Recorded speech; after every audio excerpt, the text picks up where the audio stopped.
Pemirsa, dengan berbagai pertimbangan, Roy Suryo CS sudah memutuskan tidak memenuhi panggilan dari Polda Metro Jaya untuk pemeriksaan dalam kasus ijazah palsu Presiden ke-7 Joko Widodo. Saya sudah bersama dengan Irjen Pol Purnawirawan Arianto Sutadi. Menurut Bapak, apakah memiliki dasar hukum atau pro justisia, Pak, dalam konteks Roy Suryo ini? Ya, Pak Roy Suryo itu kan dipanggil dalam rangka penyelidikan. Kalau panggilan di dalam penyelidikan itu istilahnya undangan, Pak. Karena kalau panggilan dalam penyidikan itu kalau dipanggil tidak datang, maka dipanggil kedua kali bisa dengan perintah membawa. Tapi karena ini Pak panggilannya dalam tahap penyelidikan, maka bunyinya adalah undangan. Nah, undangan itu terserah pada yang diundang. Mau datang apa tidak, itu hak daripada yang mau diundang. Tetapi ya kita harus maknai itu, arti daripada undangan dalam penyelidikan itu apa. Saya yang bikin perkap itu, Pak, jadi tahu tujuan daripada undangan dalam penyelidikan itu adalah orang dilaporkan ya, bahwa ini pasti dilaporkan negatif gitu ya. Ketika dia diundang itu, polisi pengen klarifikasi apa betul tuduhannya itu benar apa enggak gitu. Jadi seseorang yang diundang dalam klarifikasi dalam penyelidikan itu, kalau tidak hadir, sebenarnya rugi, Pak, dia. Rugi dalam arti apa ini, Pak? Ruginya tidak menggunakan kesempatan itu untuk menunjukkan bahwa ini loh, sanggahan saya. Mestinya di situ kesempatannya bisa memberikan sanggahan pada polisi. Kan ini kan dipanggil ini ya. Pasti ini dipanggil sebagai saksi. Dia kan dipanggil sebagai tersangka waktu karena laporannya Pak Jokowi kan itu jadi terlapor gitu ya. Terlapor, maka polisi sebelum masuk menentukan dia itu memang betul-betul pelaku. Tingkatan pertama adalah penyelidikan. Penyelidikan itu adalah mengundang orang-orang yang tadinya dilaporkan. Diundang itu tujuannya adalah untuk klarifikasi apa benar Bapak dituduh ini, dituduh ini, tuduh ini. Nah, pada saat panggilan undangan itu sebenarnya dia bisa membawa bukti-bukti. Enggak, saya bisa menuduh karena nih bukti-buktinya. Itu kesempatan bagus untuk menunjukkan walaupun dia labelnya hanya undangan, apakah sekuat itu, Pak? Ruang untuk menyanggah, membawa bukti? Enggak, justru yang namanya undangan itu kan minta untuk hadir. Untuk minta dimintai keterangan. Dimintai keterangan itu apa? Kalau dalam tahap penyelidikan pasti dia klarifikasi atas apa yang dituduhkan oleh pelapor. Nah, dalam ini kan dia dilaporkan oleh Pak Jokowi kan itu kan. Termasuk para relawan lainnya. Yang lainnya itu. Nah, ini di panggilan pertama untuk dalam penyelidikan itu adalah undangan akan ditanya nanti. Benar Bapak yang dimaksud oleh pelapor bahwa Bapak namanya Roy? Oh ya betul kan gitu kan. Benar Bapak dulu di sini kan dituduh Bapak menuduh ini melakukan fitnah. Mestinya kan dia bisa, enggak, saya bukan fitnah, buktinya ini. Nah, dia bisa menunjukkan bukti-bukti yang positif untuk dia. Dalam hal kemudian kalau penyelidik waktu itu dapat yang positif, maka kan dia bisa tidak jadi meneruskan laporannya itu. Tapi kalau ketika dia memanggil klarifikasi dan tidak ada sanggahan, ya berarti yang itu jalan terus. Itulah saya bilang ini menurut saya sih blunder ya. Jadi undangan klarifikasi dengan landasan peraturan Kapolri, tapi pihak Roy Suryo mengatakan bahwa kenapa kami harus hadir kalau legal standing para pelapor ini nggak ada sama sekali, Pak. Oh, legal standingnya pelapornya. Para pelapor, para relawan, itulah kehebatan mereka itu ya, bisa mendalilkan macam-macam dengan teori hukumnya masing-masing, padahal itu nggak wajar itu, Pak.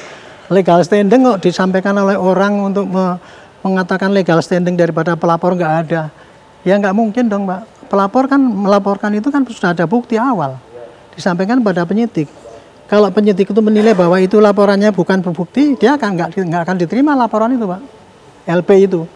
Tapi dengan diterimanya itu sebagai LP, maka penyidik sudah menilai, oh ya laporannya yang dilaporkan ada didukung dengan bukti-bukti awal. Baru diterima LP itu. Gitu. Kalau seorang yang melapor langsung melapor ke polisi, tapi nggak ada bukti awal yang ditunjukkan, pasti LP-nya oleh SPK kan ditolak, Pak. Paling bunyinya jadi cuma pengaduan, seperti yang mereka sampaikan ke Bareskrim itu kan, dia kan melaporkan kepada Bareskrim bahwa ini Pak Jokowi ijazah palsu kan gitu kan. Bareskrim kan waktu itu menerima, ditanya bukti awalnya apa, nggak ada waktu itu, sehingga namanya hanya pengaduan. Dan pengaduan itu dilakukan kemudian dengan penyelidikan. Nah, setelah diselidiki ternyata sampai akhir penyelidikan Bareskrim tidak menemukan adanya pidana, makanya penyelidikan nggak diteruskan. Dihentikan di Bareskrim ya, Pak? Iya, penyelidikan dihentikan ya, tidak diteruskan. Itu yang di Bareskrim. Sedangkan laporan yang di Polda Metro itu Pak Jokowi ke sana dengan bawa bukti-bukti dan kemudian dengan pengacaranya datang ke sana dan diterima oleh Polda. Polda akan meneliti itu Pak, buktinya kira-kira benar apa enggak, kurang lebih masuk akal apa enggak gitu. Karena semua dianggap benar, kemudian diterima LP itu. Nah, Bukan hanya kemarin Pak, sebenarnya Roy Suryo dipanggil. Hari ini pun kita masih menunggu apakah Roy Suryo CS akan datang ke Polda Metro Jaya atau tidak. Tapi dari sisi kepolisian, apakah bisa melakukan hal lain Pak, selain melemparkan undangan klarifikasi? Apakah bisa dalam konteks memanggil secara paksa? Saya gini, kalau ini estimate saya ya, ini kan dipanggil dalam rangka klarifikasi, diundang ya. Diberikan kesempatan pada mereka itu untuk memberikan data-data yang positif bagi mereka mungkin. Kalau mereka tidak datang, ya nggak apa-apa, itu bagi penyidik nggak akan memaksakan untuk mereka datang. Tapi penyidik akan memakai bukti-bukti yang disampaikan oleh pelapor itu untuk melakukan penyidikan lebih lanjut. Estimate saya ini makin dia tidak diundang, nggak mau datang klarifikasi, makin cepat penyidik memulai penyidikan. Maksud Anda pihak Roy Suryo bisa dirugikan? Ya pasti dirugikan dengan tidak dia datang itu Pak. Kan berarti kan dia memberikan data-data yang positif untuk dia. Karena tidak ada, maka penyidik akan menggunakan data-data yang dilaporkan oleh pelapor untuk meneruskan penyidikan. Jadi singkatnya, dengan tidak hadir di dalam klarifikasi itu akan mempercepat penyidik untuk meningkatkan penyidikan. Itu kira-kira yang terjadi. Status perkara sampai dengan detik ini belum naik sama sekali, tapi menurut Pak Arianto, kacamata kepolisian, apakah proses penyelidikan ijazah palsu Presiden ke-7 Jokowi ini terbilang alot Pak di Polda Metro Jaya? Saya lihat Polda Metro terlalu hati-hati lah. Terlalu hati-hati untuk menunjukkan bahwa dia itu betul-betul profesional dan betul-betul sungguh-sungguh tidak gerasa gerusu. Kira-kira begitu yang dia. Kenapa saya bilang gitu? Karena apa? Sementara dari Bareskrim, ketika dikasih laporan oleh pelapor, tapi ditema sebagai pengaduan, dalam waktu 1 minggu atau 2 minggu Bareskrim langsung mengatakan tidak ada pidana. Artinya ijazahnya itu dianggap asli kan gitu kan. Nah, Bareskrim sudah mengatakan bahwa ini ijazah asli, maka sebetulnya penyidikan yang di Metro itu kan ada 2 Pak. Satu membuktikan apakah ijazah itu asli apa tidak, dan kalau seandainya itu asli berarti ini LP ini nggak jalan karena kan memang mereka nuduh itu benar gitu. Tapi kalau ini tidak asli berarti ini jalan. Kan gitu. Nah, kemarin Polda Metro sudah dikasih informasi dari Bareskrim bahwa ini ijazahnya asli. Semua instrumen rasanya sudah lengkap kemarin Sudah lengkap. Kan tinggal meneruskan yang ini, Pak. Dia tidak usah ragu-ragu lagi karena ijazahnya itu udah ini sudah dinyatakan asli kan oleh penyelidikan tadinya. Nah, kemudian maka dia harus tinggal meneruskan aja penyelidikan itu. Menurut Pak Arianto apa Pak yang membuat langkah kepolisian, kalau bahasa Bapak saya pinjam, ragu-ragu dalam melanjutkan prosesnya? Nah, kalau yang mengatakan ragu-ragu itu dari pengacaranya mereka, Pak. Hati-hati. Kalau saya bilang ini terlalu hati-hati. Karena apa Pak? Hati-hati? Karena ingin perfect, Pak. Ingin sempurna, Pak, itu penyidikannya itu ingin sempurna betul supaya tidak dianggap dia itu mengikuti alur yang dimintai oleh pelapor. Gitu. Jadi sangat hati-hati, selektif sekali kan itu lakukan itu. Nah, jadi sekarang kalau saya yakin ya pasti nanti ini akan masuk ke penyidikan, mau tidak mau pasti masuk ke penyidikan Pak. Tinggal waktunya aja ini, gitu.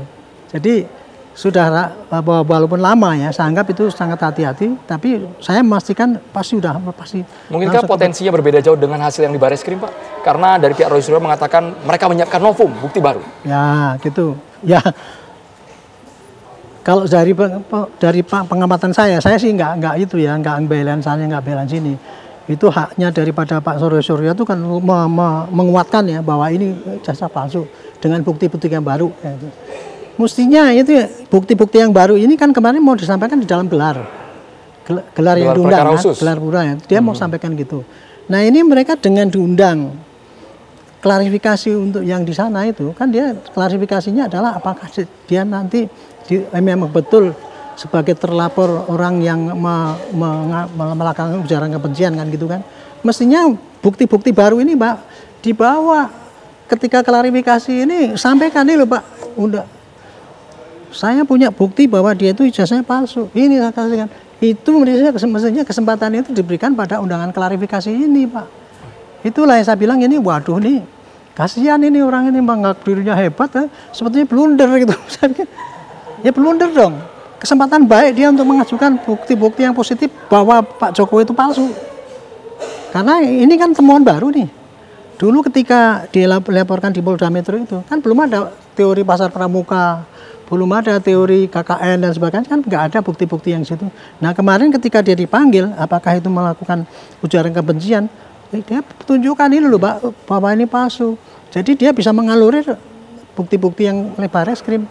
Itulah menurut saya sih keliru, dia keliru perhitungan. Tapi nggak tahu kok di belakang itu dia punya taktik yang lebih hebat, ya nggak tahu. Kita tunggu bersama apakah Roy Suryo CS hari ini datang ke Polda Metro Jaya untuk memenuhi undangan klarifikasi. Terima kasih banyak penasihat ahli Kapolri, Irjen Pol Purnawirawan Arianto tadi sudah bergabung di Kabar Petang.